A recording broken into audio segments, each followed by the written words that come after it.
Olá, boa tarde. Você acompanha agora as principais notícias do Brasil e do mundo desta segunda-feira.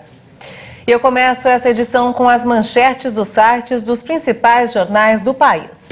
Folha de São Paulo, Defensoria e Ministério Público pedem indenização de 50 milhões de reais à União após mortes de Dom e Bruno. Os valores seriam revertidos em favor de povos indígenas e para a reestruturação da FUNAI. E agora o Estadão, 5G estreia no país na quarta-feira, com ativação de sinal em Brasília. A informação é do conselheiro da Anatel, Moisés Moreira, que preside o grupo responsável pela limpeza da faixa no ar, por onde vão transitar os sinais de internet. A próxima cidade deve ser Belo Horizonte. Valor econômico, dólar cai até R$ 5,28 em dia de baixa liquidez. Os mercados em Nova York não operam devido ao feriado do Dia da Independência, o que influencia nos negócios. E por fim o Globo, Covid-19. Média móvel de novos casos supera 60 mil, a maior desde março. O país registrou 79 mortes por Covid nas últimas 24 horas, elevando para 672.017 o total de vidas perdidas. O Brasil já chegou a 78 casos confirmados de varíola do macaco e São Paulo é o estado com o maior número de casos da doença. O repórter Almeida Júnior tem mais informações. O estado de São Paulo já tem 53 casos confirmados da varíola do macaco. Em seguida, na lista aparecem Rio de Janeiro com 16, Rio Grande do Sul com 2, Minas Gerais com 2, Ceará com 2, Distrito Federal com 1, Paraná com 1 e Rio Grande do Norte com 1. Além disso, o país contabiliza pelo menos 29 casos suspeitos. Na relação oficial do Ministério da Saúde, foram registrados 76 casos da doença. O Ministério diz ainda que segue em articulação direta com as secretarias dos estados para monitoramento dos casos e rastreamento dos contatos dos pacientes. No fim de junho, a Organização Mundial de Saúde declarou que, nesse momento, a situação ainda não é de emergência na saúde de importância internacional. Apesar de admitir preocupação com a doença, a OMS entende que o surto não é tão grave como a pandemia de Covid.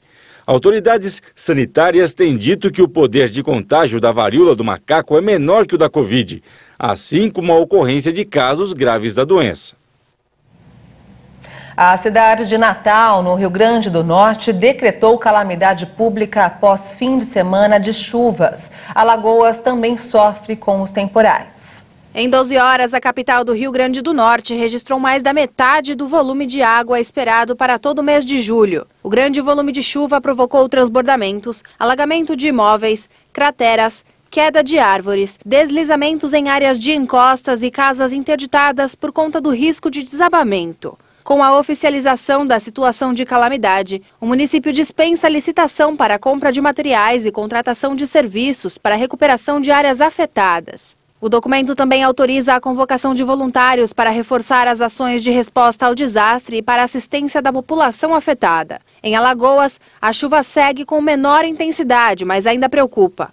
No fim de semana, choveu 75% do que estava previsto para todo o mês de julho. O estado tem 51 das 102 cidades em situação de emergência. Além dos alagamentos, há também o risco de deslizamentos em áreas de encosta por causa da chuva, já que o solo continua bastante encharcado, principalmente no litoral, agreste e zona da mata.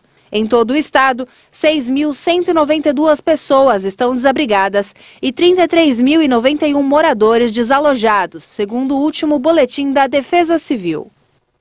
Nos Estados Unidos, durante um desfile em Chicago, pelo Dia da Independência do país, um atirador disparou tiros, conforme informou a polícia. Segundo a imprensa local, pelo menos 5 pessoas morreram e outras 16 ficaram feridas. O responsável pelo ataque ainda não foi preso. O gabinete do xerife do condado de Lake informou que está ajudando a polícia de Highland Park após o tiroteio no desfile. Brad Schneider, representante de Illinois na Câmara Baixa do Congresso, que estava na cidade para a comemoração, sugeriu no Twitter ter ouvido falar sobre perda de vidas e deu pêsames à família e aos entes queridos. O deslizamento da geleira da Marmolada, na Itália, deixou pelo menos 8 vítimas. Equipes de resgate afirmam que há poucas chances de sobreviventes após a maior geleira dos Alpes italianos se romper. Mais de 10 pessoas estão desaparecidas. Além dos mortos e desaparecidos, o incidente deixou 8 feridos, sendo que 2 estão em estado grave. Entre os mortos estão pelo menos 3 cidadãos italianos, dos quais 2 eram guias alpinos e 1 da República Tcheca. O desastre natural aconteceu no domingo, após uma onda de calor. Os drones estiveram em operação a noite toda e ainda estão, agora guiados por operadores em busca de sobreviventes. A busca continua com segurança com os drones enquanto aguardam para verificar a firmeza da geleira. Neste momento é difícil para os operadores em uma situação perigosa. Na véspera foi registrada uma temperatura recorde de 10 graus no topo da geleira, enfraquecida pelo aquecimento global. A onda de calor que atingiu toda a península italiana acelerou o derretimento. De acordo com o relatório do painel intergovernamental sobre mudanças climáticas divulgado em 1º de março, o derretimento do gelo e da neve é uma das 10 principais ameaças causadas pelo aquecimento global. O IPCC alertou que as geleiras da Escandinávia, Europa Central e Cáucaso podem perder de 60% a 80% de sua massa até o final do século. O Balé Manguinhos, importante instituição da perigosa comunidade do Rio de Janeiro, corre o risco de encerrar as atividades até o final do ano por falta de verba. A instituição tem mais de 400 alunos e uma longa fila de espera.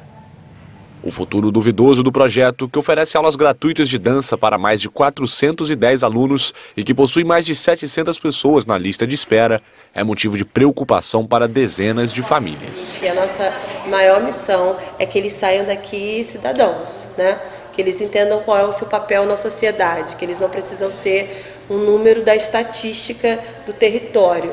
Eles precisam entender qual é o lugar que eles podem ocupar, ter o interesse de entrar numa universidade pública, deles terem o que eles quiserem, e se quiserem ser bailarinos, ok, mas se não quiserem, eles têm aí inúmeras profissões e que eles podem exercer esses cargos mesmo vindo de um lugar tão vulnerável. A pandemia começou a balançar os alicerces do projeto, que é um oásis em meio à violenta rotina da comunidade. A fundadora do balé, Dayana Ferreira, morreu em janeiro de 2021, vítima da Covid-19. Meses depois, terminou o contrato de financiamento com a Fundação Americana The Secular Society, que permitiu que a associação se tornasse proprietária de um prédio de 600 metros quadrados. Com isso, o Balé Manguinhos perdeu uma importante fonte de renda. Nessa atual conjuntura, com o valor que a gente recebe hoje, talvez a gente só consegue manter até o final do ano. E aí fazendo alguns cortes administrativos também, de pessoal e reduzindo horas. Diante das dificuldades para encontrar patrocinadores e apoio público, o Balé Manguinhos lançou no início do ano uma campanha de patrocínio intitulada Adote uma Bailarina. Com o programa, cada patrocinador paga ao menos R$ 90 por mês, custo estimado para cada aluno. E essa edição fica por aqui. Eu volto logo mais no Jornal das 18h30 com outras informações. Obrigada pela sua companhia e até lá. Tchau.